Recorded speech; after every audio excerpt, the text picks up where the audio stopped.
Boa noite. Deus abençoe a todos vocês. Nós vamos meditar aqui na palavra de Deus. E eu quero dizer para vocês o seguinte. É para frente aqui. Eu quero dizer para vocês o seguinte. Nós estamos vivendo num período em que o mundo está passando por dois grandes conflitos mundiais. São dois conflitos que têm potencial para se tornar uma guerra mundial.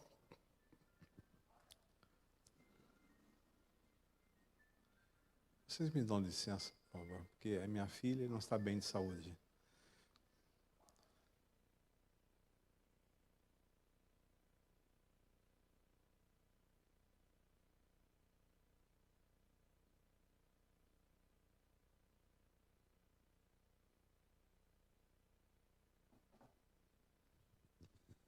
Desculpa, não costuma, mas a gente fica apreensivo, né? Como pai. Vamos lá, voltando ao assunto aqui. Nós estamos com dois movimentos que estão acontecendo simultaneamente no mundo que tem potencial para se tornar uma guerra mundial. Aí não tem como as pessoas virem perguntando para a gente, né? E aí, esse é o sinal? É isso que está caminhando o mundo? Vai terminar dessa forma? E aí, dentro das profecias, as pessoas perguntam para mim sobre isso. Dentro de profecia, tem alguma coisa que pode se relacionar com isso?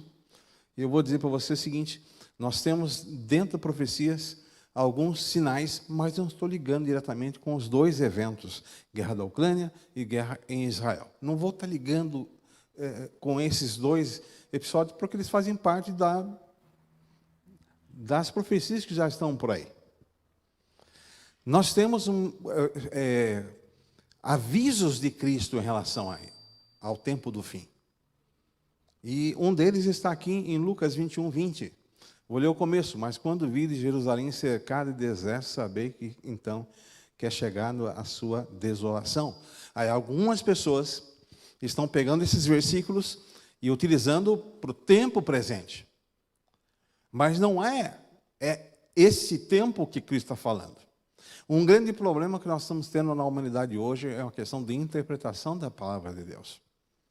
É quando se pega texto fora do contexto, quando se aplica a maneira de estudar e entender profecias e a Bíblia fora do seu contexto. Quando não se usa a maneira correta de interpretar a palavra de Deus. Jesus estava falando com os discípulos e os discípulos perguntam, quando é que vai vir o fim? E Jesus fala, olha, quando você vê Jerusalém sitiada, então você sabe que está perto do fim, mas estava se referindo àquele fim ali da cidade. Jesus havia chorado sobre a cidade. E a queda de Jerusalém real, a Jerusalém no tempo do ano 70, foi uma coisa muito impressionante e um dos eventos mais registrados que nós temos. Vários historiadores, entre eles eu destaco o Flávio Joséfo, porque eu li os livros de Flávio Joséfo, Guerra dos Judeus, um livro que conta essa história, né? O que aconteceu ali em Jerusalém, naquele período, do ano 66 em diante, não especificamente no ano 70 foi a queda.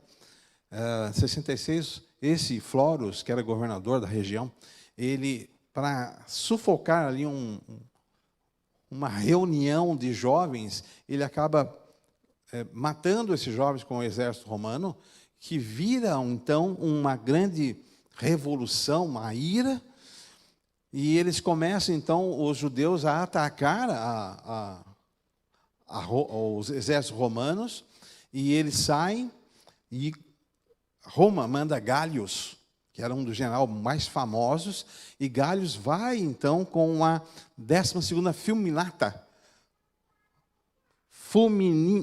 Fulminata, que era um dos exércitos mais bem preparados, e os judeus conseguem derrotar. E aí eles começam, então, a revolta dos judeus. A partir disso, então, eles mandam agora Vespasiano e Tito, que dividem o exército para sufocar áreas. Vespasiano demora-se para começar um sufoco, porque dentro de Jerusalém havia ali uma guerra civil, e ele até escreve sobre isso, ele fala, olha, enquanto ele se mata, deixa a gente observando de longe.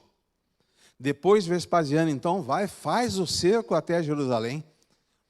Flávio Joséfo, que estava numa das fortalezas anteriores, ele é capturado, ele era general de Roma, ele é capturado de Roma, da Judéia, e ele é capturado, ele é levado preso, ele está diante do muro de Jerusalém, agora ele apela para os irmãos lá de Jerusalém, oh, escuta, se entreguem, pare, porque não tem como você deter esse exército. Mas Jesus prometeu um sinal, e o sinal veio quando Vespasiano, então, primeiro Nero suicida-se, e é apontado outras pessoas para assumir o trono, e grande parte do exército queria que Vespasiano assumisse, e Vespasiano, então, recebe a orientação para, olha, volta para Roma, e ele tira a sua tropa de frente do cerco de Jerusalém.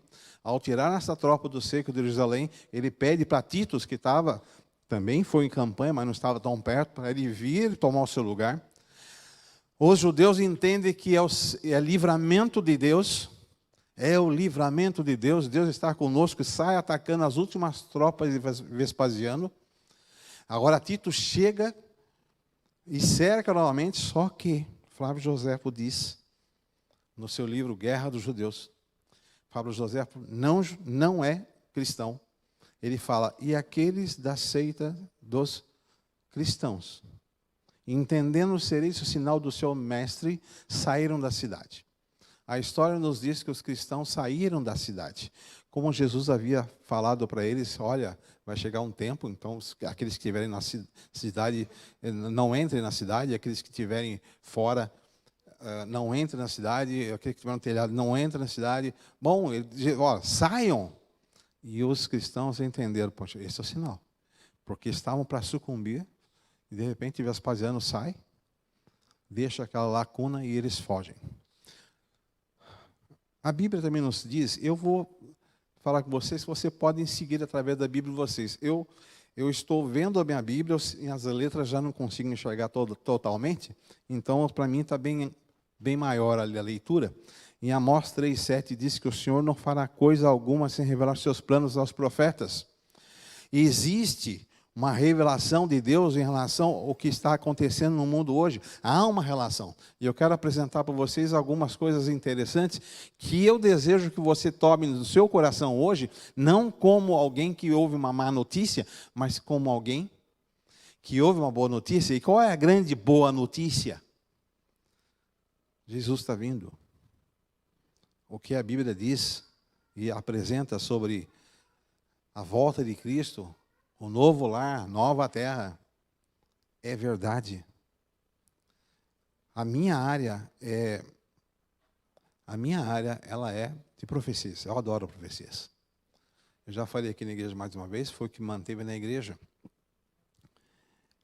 E essas profecias como estão aqui são específicas e estão acontecendo.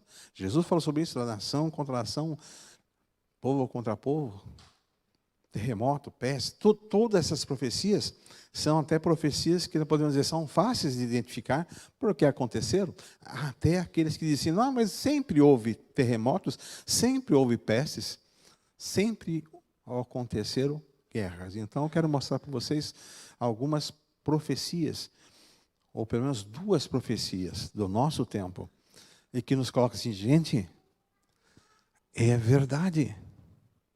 Jesus está vindo e o tempo está próximo. Nós estamos vivendo num tempo que tem uma sequência profética. Por que ele não veio antes então?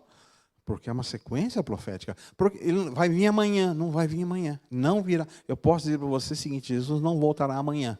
Pode voltar para mim, porque se eu morrer, saindo da porta aqui, quando eu acordar, eu espero ver o meu anjo me chamando, eu encontrar com ele, com Jesus nos céus.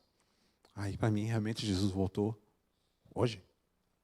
Mas dentro da sequência profética que existe, a gente estudando as profecias, eu posso dizer para você o seguinte, gente, ele está próximo. Só mais um pouquinho. Aguarda só mais um pouquinho, porque está próximo. A Bíblia nos fala sobre o surgimento de poderes. As bestas. Eu troquei o nome, coloquei poderes, porque uma vez falando sobre besta, alguém falou assim, não, mas é tão pesado, um termo tão ruim. Não, é força. A Bíblia diz sobre o surgimento de 2 poderes. Um poder tem uma conotação religiosa. E pus-me sobre a areia do mar, e vi subir do mar uma besta que tinha 7 cabeças, 10 chifres. Eu não vou me apegar aqui na tradução exata, porque esse é um outro estudo. Existe um estudo sobre isso, identificando essa besta. Um fato interessante é que dentro da história não tem como você não associar. E essa besta, ela tem também o seu nome de blasfêmia, por isso que nós sabemos que é um poder religioso, porque blasfêmia é aplicado quando você fala em relação, ou melhor, contra Deus, e esse poder ele agiria por 1260 anos, e nós temos na história início, meio e fim, profeticamente falando. Eu não quero me ater à questão de quem é a besta, eu quero me colocar para você o seguinte, que essa besta já surgiu, ela já está atuando, e não foi de agora. A Bíblia fala sobre o surgimento, e ela surgiu. E abriu sua boca com blasfêmias contra Deus, por isso sabemos que é religiosa. No mundo hoje existe uma Babilônia espiritual. Há um erro de interpretação de algumas pessoas, inclusive colocando que a Babilônia é uma igreja. A Babilônia não é uma igreja. A Babilônia é essa confusão teológica que existe. E no meio do cristianismo, Satanás fez um estardalhaço no meio do cristianismo, porque é no cristianismo que saiu a salvação. É no cristianismo que terá a redenção. Por isso, é a religião que é o foco das atenções do inimigo. E aqui, nós nessas passagens, nós vemos que a Bíblia nos diz que existe uma Babilônia espiritual. E essa Babilônia espiritual são várias teologias que vão se unindo, e nessa união de teologia vai se pregando o erro, tirando as pessoas do caminho em que Deus deseja. E se você olhar hoje em dia, todas as religiões do mundo hoje, elas estão padecendo de algo em que Jesus já nos avisava que ia acontecer. Há hoje uma questão das pessoas estarem sem fé. O mundo está sem fé. O mundo está passando sem fé. Nesse versículo de Apocalipse 16, nos fala que existirão 3 movimentos que vão se unir. E diz, e da boca do dragão, e da boca da besta, da boca do falso profeta, vi sair 3 espíritos imundos semelhantes a rãs, porque são espíritos demônios que fazem prodígios, os quais vão ao encontro dos reis da terra e de todo mundo, para os congregar para a batalha naquele grande dia do Deus Todo-Poderoso. Então, aqui mais uma profecia que nos diz o seguinte, quando a gente fala em profecias, muitos se apegam apenas a Mateus 24, está ali, não, mas tem mais. E essas vão nos dando o direcionamento do que se fala que ser o tempo do fim. E aqui, em Apocalipse 16, está nos dizendo que haverá um movimento que eles vão se unir. 3 segmentos religiosos vão se unir. Movimentos que englobam hoje praticamente o mundo inteiro a nível de o que é religião. Então, baseado nisso também, eu posso dizer para você o seguinte, o último grande conflito será entre 2 exércitos. O mundo está olhando hoje e nós temos 4 exércitos. Não, por quê? Porque se nós formos olhar essa questão das guerras que estão aí, que são as que estão mais nos jornais hoje, uma encobrindo a outra, nós vemos as guerras que estão acontecendo na Ucrânia e na Rússia, e agora são 2 exércitos, e nós temos a guerra que está acontecendo e que será multifacetada entre Israel e não é nem um país, é o Hamas. Alguns teólogos digo, não não especificamente cristãos. Alguns dizem que a Terceira Guerra Mundial ela será uma guerra multifacetada, ou seja, são conflitos em várias regiões do mundo, não especificamente um país contra um outro país, mas são vários, inclusive com guerras internas. Pode acontecer, mas essa não será a maneira da Terra ser destruída nem nada. Um detalhe interessante, a configuração mudou ali. Um detalhe interessante é que quando nós voltamos a Apocalipse 16, que diz que esses três movimentos vão se unir, a gente fica pensando, quando? Eu não sei quantos de vocês nasceram em berço esplêndido. Sabe o que é isso? Quantos nasceram adventistas? Eu brinco de ser berço esplêndido. Quantos aqui nasceram adventistas? Já vieram de casa? Você deve ouvir desde que você era menininha, igual às suas filhas, o ecumenismo, a igreja vão se unir. E aí você pensando, o ecumenismo, a união das igrejas vão se unir. E eu, quando vim para a igreja na década de 80, eu falava, bom, impossível.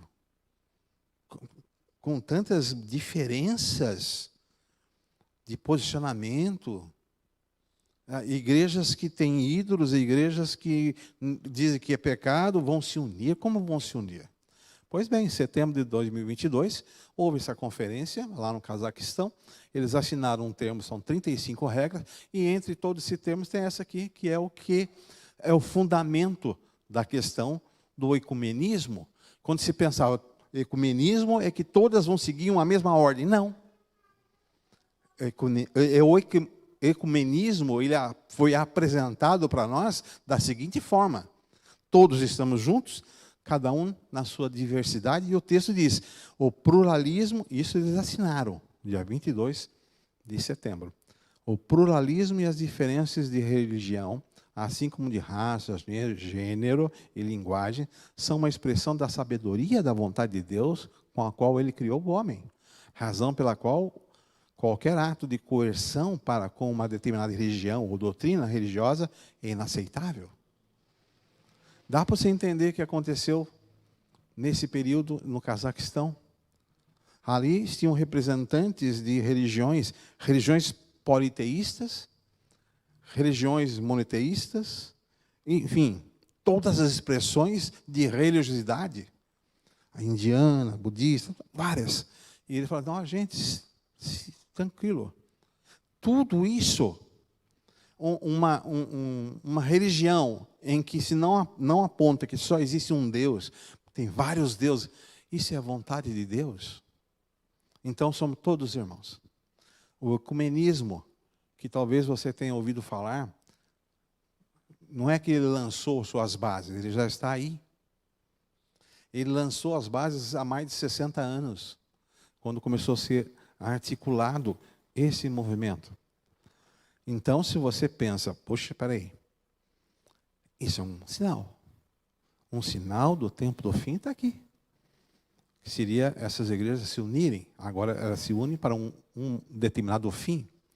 A Bíblia também nos mostra sobre o surgimento de uma outra besta, que nós identificamos essa besta, que vem da terra, como sendo os Estados Unidos, que fala como um cordeiro, depois vai falar como um dragão, e nós já vemos isso.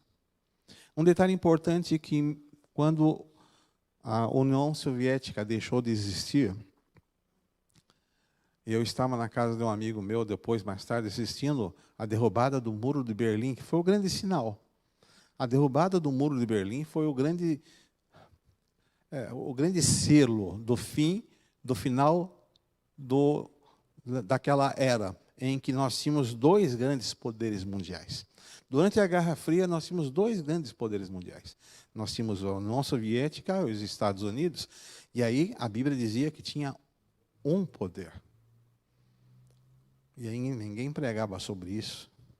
Quando caiu, a União Soviética caiu, muitos, eu falei? Não falou, porque eu fiquei na igreja durante boa parte desse período da Guerra Fria e não se falava muito sobre esse assunto. Agora nós temos um poder. E esse poder vai fazer com que as pessoas tomem decisão. Um ponto importante agora, um segundo sinal. Primeiro sinal, eu falei, as igrejas se uniram. Tem uma passagem bíblica, tem várias. Não dá para passar todas. Mas Pega você, por exemplo, base Apocalipse 16, que fala que 3 poderes, que 3 entidades que representam religião iriam se unir, mesmo sendo totalmente uma desconectada da outra. Elas não teriam liga, mas elas se uniram. E hoje já temos isso aí. Um outro sinal é que essa segunda besta que viria, iria subjugar o mundo para que também entrasse no estado de adoração.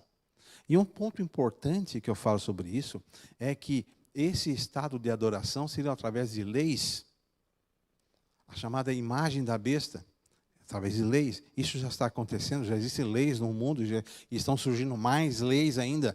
Por exemplo, um detalhe muito importante, no estado de São Paulo e no estado do Rio de Janeiro, já existem leis em relação à pregação do Evangelho.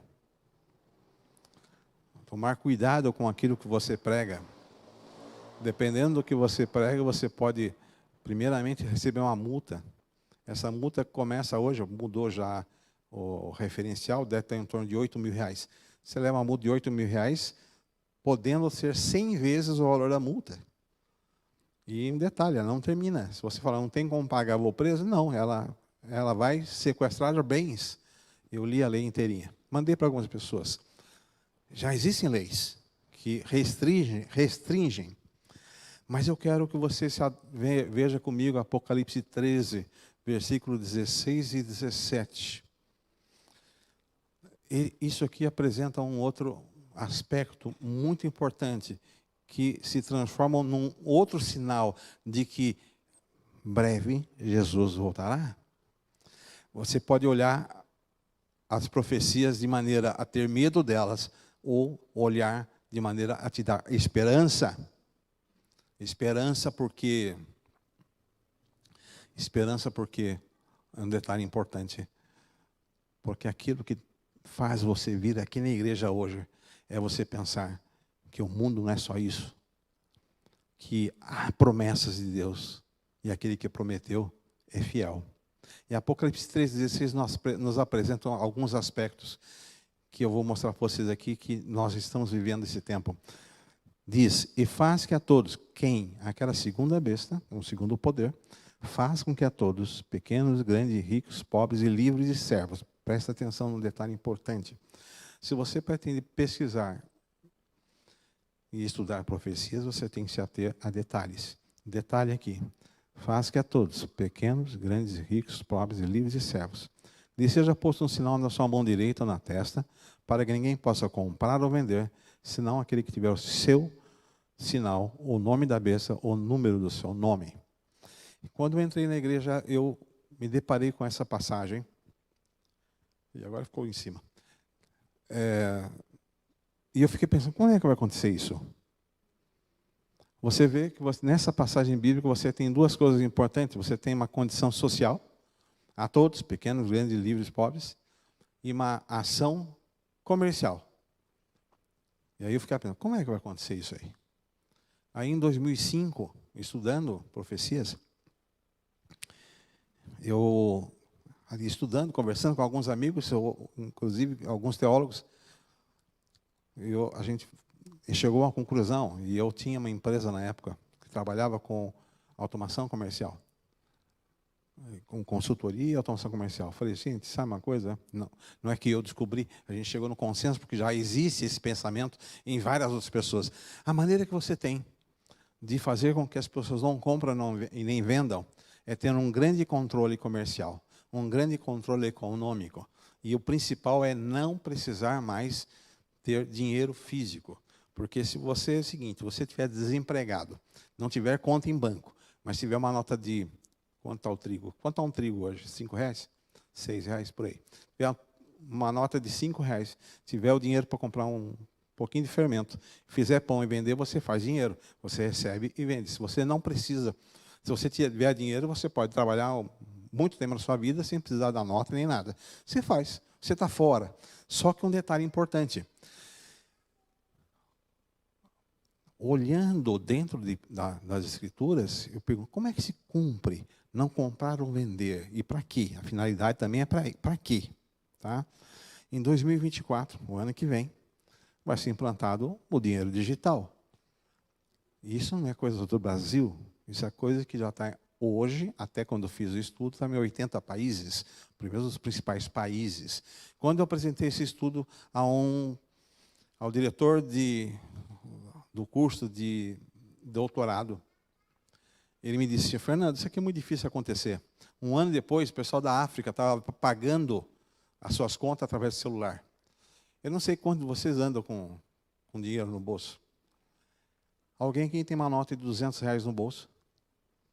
Alguém aqui tem uma nota de R$100 no bolso? Difícil. Hoje você faz tudo automaticamente com cartão, com celular, com o que for. Mas isso não é a marca da besta. Esse é o grande problema. O mundo lá fora aponta essa tecnologia como sendo a marca da besta. E não é isso. Isso também é outro sermão. Não é isso. Essa tecnologia não é a marca da besta, mas ela é uma ferramenta que fará com que as pessoas tomem decisões. E aí está o grande problema. Vejam, nós vamos entrar numa era em que o dinheiro que você recebe será depositado na sua conta. E você vai ser controlado naquilo que você utiliza. É controlado. Aonde você utiliza é controlado. É só no Brasil? Não é no Brasil. Isso aí é um movimento mundial. Porque a economia ela está globalizada e ela está de forma controlada. Mas qual a finalidade disso? Tomadas de decisões. Porque há uma coisa que todo ser humano pensa antes de fazer.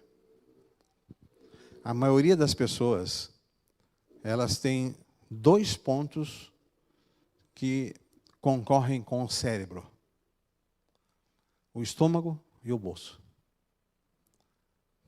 O estômago e o bolso concorrem com o cérebro.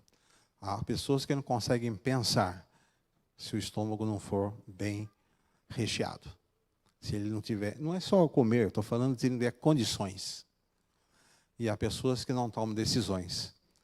E tomam decisões erradas, baseadas no bolso, na sua prosperidade. E aí Satanás está atacando e colocando um controle.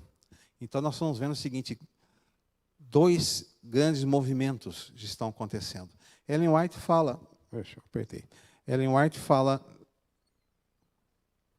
agora eu não volto mais. Ellen White fala sobre esse detalhe. Não consegui voltar. Eu vou terminar. Já estava terminando, então eu vou terminar aqui. Ellen White fala que quando começar a ter essa união dos Estados Unidos, representado como a segunda besta, com o papado, eles vão abandonar a fé que eles usaram desde que falavam como um cordeirinho. Vão abandonar isso e vão fazer leis. E uma das leis, que seria um último sinal, é a lei em que as pessoas são obrigadas a aguardar um dia que não é o dia que Deus escolheu. 2 grandes sinais que estão aí. O ecumenismo já ocorreu. Já está aí. Agora, o segundo sinal será o controle financeiro, que vai levar as pessoas a tomarem decisões. E aí, semelhantemente ao que aconteceu com a queda de Jerusalém, quando o grande sinal que está na hora de você tomar decisões, o grande sinal foi quando Vespasiano tirou o seu exército e houve aquele vácuo. No nosso tempo hoje, nós podemos dizer para vocês que quando sair uma lei que obriga as pessoas a guardarem um dia que não é o dia que Deus escolheu, é tempo de você tomar decisões. E as decisões são aquelas de estar ao lado de Cristo, de seguir o que Ele está nos pedindo.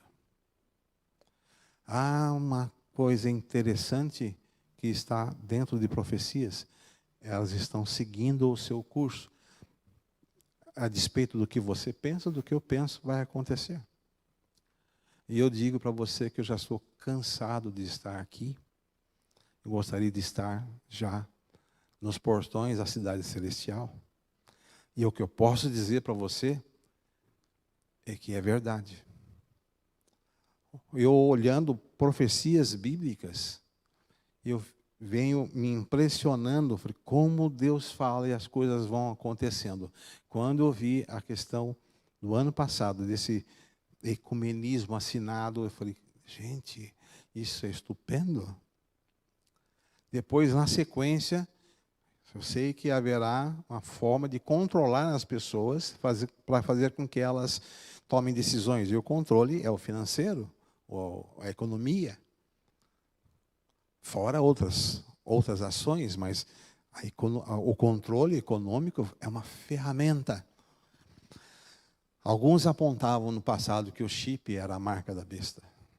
Apontavam que o código de barra era a marca da besta. Depois você vai estudando, tendo a compreensão. E sabe, tudo isso leva-nos a um ponto, decisão. E a decisão é a quem e qual exército você vai pertencer. Porque nos últimos dias só tem dois.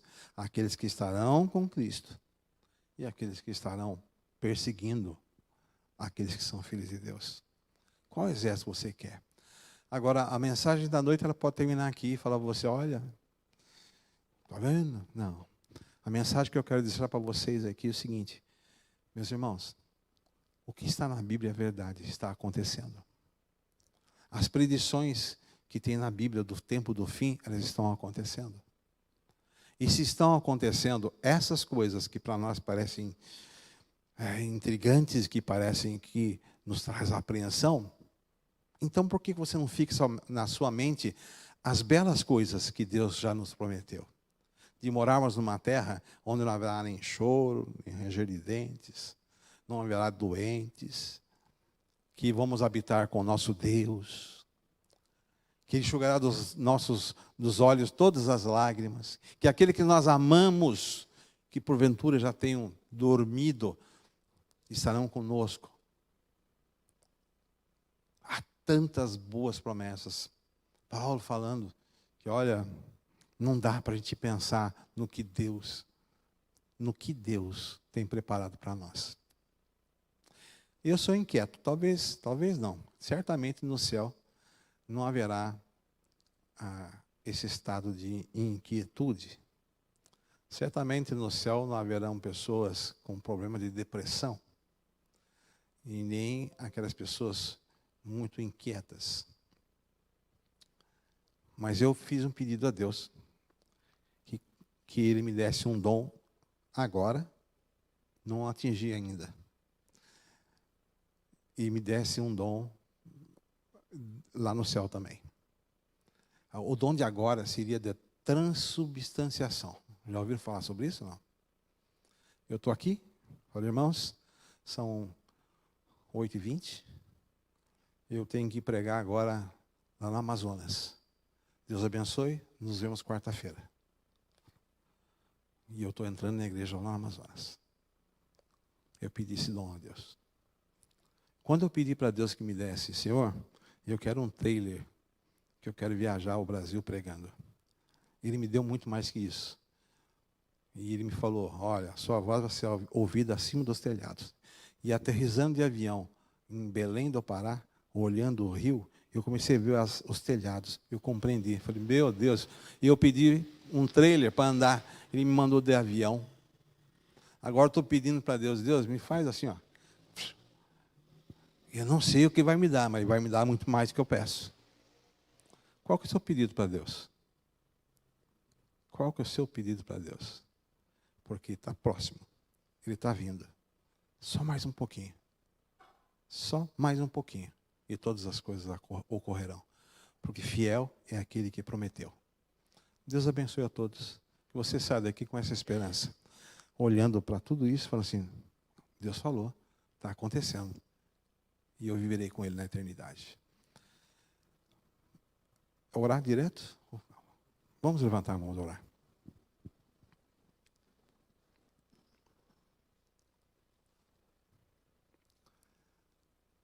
Bondoso Deus e Pai que estás nos céus, louvado seja o teu santo nome.